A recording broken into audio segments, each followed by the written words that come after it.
So Samsung introduced its latest foldable lineup a few weeks back, and I was pretty vocal about one thing, and that's pretty much everyone, just not me, that these phones were really not a big upgrade from the previous generation, which was the Z Fold 4 and the Z Flip 5.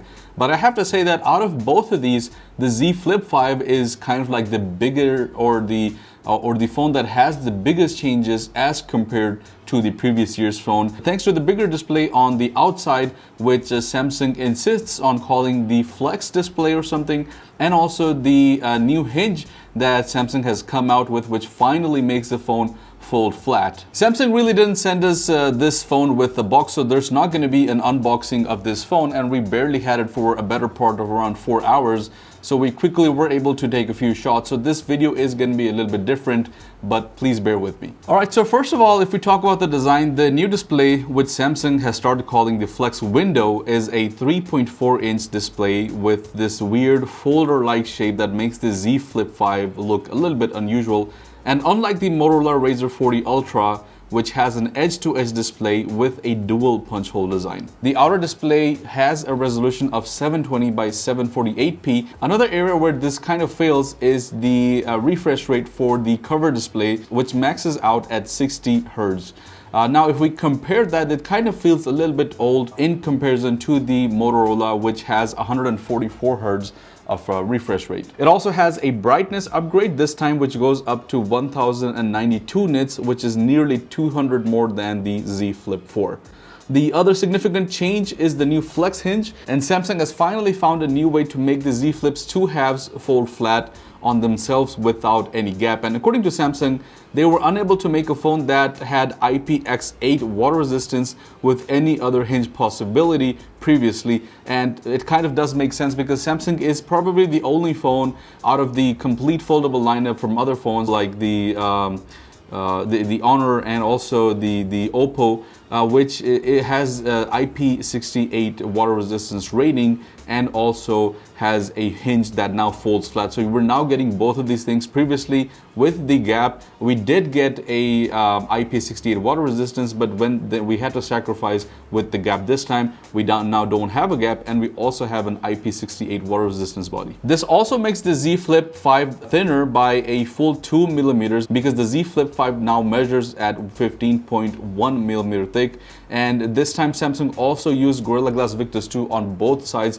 of the outer glass panels of the phone. The inner foldable display is pretty much the same, which is a 6.7-inch dynamic AMOLED 2X panel with 120 Hz LTPO display with a resolution of 2640 by 1080 and a tall 22.9 aspect ratio, which brings out a pixel density of 425 ppi. There's another change as well. Thankfully, because of the new hinge, the Z Flip 5 now has various flex modes, which means it can stay at various angles, which can be used mostly. The first thing that comes in mind is taking pictures and selfies. If we talk about the battery, the Galaxy Z Flip 5 has the same 3700 mAh battery, which is the exact same as last year's. And if we compare this to other phones like the Razr 40 Ultra, which has 3800 mAh of battery, and also the Oppo Find N2, which stands at 4300 mAh of battery, which probably has the most in any flip phone. And when we did the testing, the Galaxy Z Flip 5 gave us around 15 hours of video playback, and this also supports 25 watts of fast charging, although not as fast, but the 25 watts is the fastest that it will go with.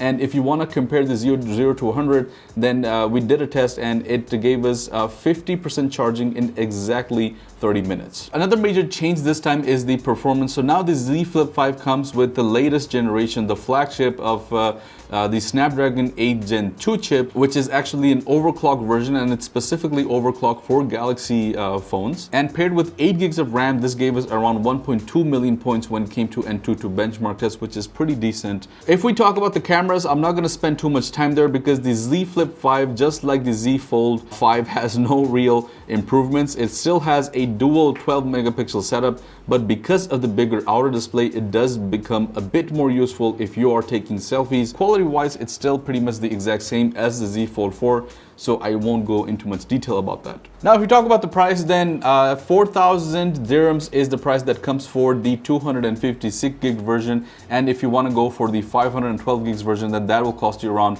4,400 dirhams. This is officially on the Samsung site, and if you buy it right now, then they might also give you a little bit of goodies. You may be able to find it a little bit cheaper, or at a sale if you go to Jumbo or Sharp DG, depending on where you get it. But the official pricing is around 3,900 dirhams for the 256 version, and around 4,399 dirhams for the 512 gig version. Now, if we talk about whether this is a worth it phone and if you should consider buying, then I think if we compare this between the Z Fold 5 and the Z Flip 5, I think the Z Flip 5 gives us a bigger upgrade as compared to last year's phone, and I think it actually gives you more value for money. The Z Fold 5 nearly goes to 8,000 dirhams, which is a lot. It's really a lot of money for a phone that really still lacks in a lot of places. And if we compare that to the S23 Ultra, which you can get for around 4,000 dirhams, so yes, you can get the either an iPhone 14, or you can get the S23 Ultra, or you can also get the Z Flip 5 for around the same price. But if you want to compare this to another flip, then the Motorola Razr 40 Ultra is what comes immediately to mind. But again, you have to keep in mind that that is last year's chip, so it comes with 8 Gen 1 chip instead of the 8 Gen 2 chip.